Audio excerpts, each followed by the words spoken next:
Salut poulet, j'espère que tu vas bien. Moi, ça va nickel, la sacoche est fermée, c'est bon. Ça va nickel, voilà, on se retrouve pour la suite de la vidéo de la dernière fois, tout simplement, la dernière vidéo. Mais cette fois-ci, on va parler des points négatifs, de ce que j'aime pas trop sur la MT, de ce qui manque sur la MT, tout simplement. Il y a des options qu'ils auraient pu rajouter et que j'aurais aimé avoir directement d'origine. Voilà. La vidéo, je préviens, elle risque pas d'être plus longue que l'autre parce que si j'ai acheté la MT, c'est quand même en principe que je l'aime et qu'elle a quand même plus de points positifs que de négatifs. C'est normal, sinon je l'aurais pas acheté la MT-07. On va revenir un petit peu à un point que je parlais dans l'ancienne vidéo, c'est la consommation. Comme j'expliquais dans la vidéo, mais c'est pour ça que voilà, je vais vous le rappeler, mais je vais pas en parler des heures dessus. Mais c'est juste que voilà, la consommation, la MT peut tout à fait avoir une conduite économique comme une conduite sportive. Et là par contre, au niveau de la consommation, là la moto, là ça y est, elle te vide le plein en 250 bornes à peu près, tu vois. Donc c'est un petit peu le point négatif que je vais lui donner. Même si le plein n'est pas cher, je trouve que l'essence part vite. Dès que tu accélères un peu trop, c'est bon là. Tu sais que tu fais 20 km en poussant bien, déjà t'as presque une barre qui se barre quoi. Donc c'est pour te dire, si t'es un mec qui adore tirer dans la poignée et tout, tirer dans la moto, elle sera pas autant économique que si tu roules à 80 en 5ème voire même en 6ème. Voilà, ça c'est un point. C'est fait, on n'en parle plus, bim. Le point suivant que je n'aime pas trop, c'est les pneus d'origine. Bon après voilà, on va pas se mentir, toutes les motos en général en origine n'ont pas des pneus sport où tu peux accrocher de malade, tu vois. Pour dans la vie de tous les jours où tu vas au boulot ou des trucs comme ça fait largement le taf. Mais dès que tu vas commencer à ressouiller, méfie-toi, mets pas trop d'angle parce que la moto elle peut vite décrocher de la route et ça c'est pas bon. Donc voilà, un petit conseil, tu mets des bons Bridgestone S22, tu mets des Pilot 3 de 5, je sais pas, tu mets des bons pneus qui accrochent sa mère et t'auras aucun souci. Bon, un autre point négatif, mais bon, ça c'est sur toutes les motos, tu vas me dire, c'est le bruit d'origine, hein, tout simplement, ça fait pas un très joli bruit. On sent que la moto, elle a du potentiel au niveau sonore, même avec un pot d'origine, mais autant te dire que la moto, faut clairement lui mettre un pot, même si t'enlèves pas la chicane et tout, la moto, elle fait déjà un bien meilleur bruit, rien qu'avec un arrow chicané et tout, ça change déjà pas mal. Un autre point négatif, alors c'est pas vraiment un point négatif, c'est plus un avis personnel, mais j'aurais aimé quand même, tu vois, pour une moto à 7000 € qui me mettent un petit shifter, tu vois, j'aurais aimé au moins un shifter up, tu vois. C'est-à-dire, pour ceux qui connaissent pas le shifter up ou down, en fait c'est tu peux passer tes vitesses sans embrayer. Genre tu accélères, tu passes tes vitesses à la volée et genre la moto voilà elle est prévue pour ça, y a pas de problème au niveau de la boîte à vitesse et tout. Quand tu dis que tu as un shifter up, c'est juste pour monter les vitesses, par contre tu ne peux pas descendre tes vitesses sans embrayer.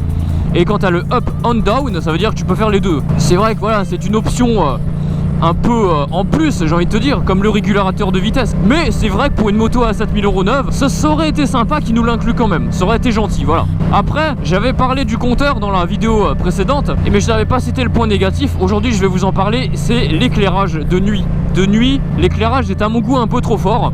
J'avais dit la même chose sur la MT-125 et j'ai pas changé mon avis. L'éclairage du compteur était pas assez régulé. Ça serait bien qu'avec la nouvelle technologie de ça, ils inversent les couleurs, c'est-à-dire au lieu qu'on soit sur du blanc avec écriture noire, on passe sur du noir avec écriture blanche, tu vois. Ça serait un peu mieux. Ou alors tout simplement que la luminosité se baisse. Après, il y a une solution à ça, il y en a beaucoup qui m'en ont parlé et je pense peut-être le faire plus tard. C'est mettre un film teinté noir sur le compteur pour pas justement être ébloui la nuit. Et aussi pour le style, parce qu'un petit compteur teinté, ça fait vraiment stylé. Un autre petit point négatif, je dis bien petit parce que moi ça ne me dérange pas du tout, c'est la maladie des MT-07, c'est la suspension arrière.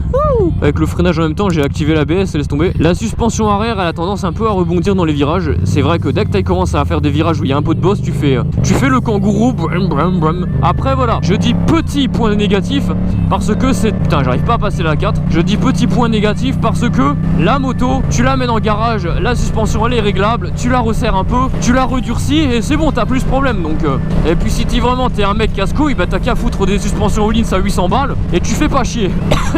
Ah putain, j'avais envie de rigoler mais genre j'avais tellement mal à la gorge que fallait que je joue tous. Non voilà, bien sûr c'est avec de l'humour, c'est de l'autodérision. Mais moi je trouve que la suspension en soi n'est pas gênante. Après voilà, pour être tout à fait transparent avec vous, j'ai acheté la MT à une personne d'ailleurs très sympa, très très gentille. Franchement grosse dédicace à toi. Voilà, et au niveau de la corpulence, on va pas passer par 4 chemins, mais moi je suis quelqu'un qui fait quoi, 1m80, je fais 68 kg. Le mec il faisait à peu près la même taille que moi, mais tu pouvais rajouter, allez, 30 kg, tu vois.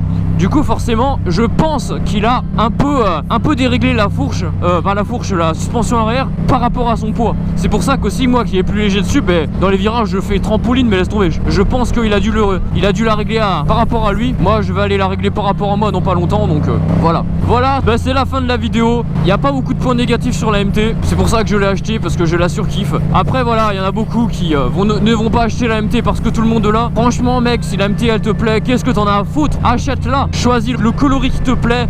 Blue, Ice Fluo, noir, enfin black mat. T'as quoi d'autre?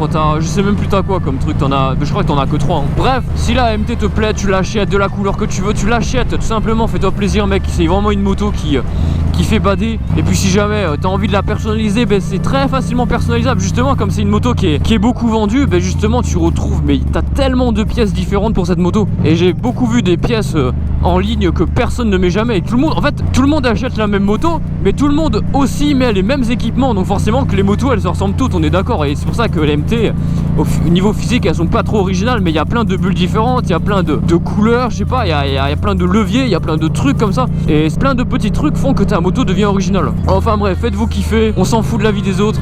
Je vous fais un gros V, merci d'avoir regardé. White Safe.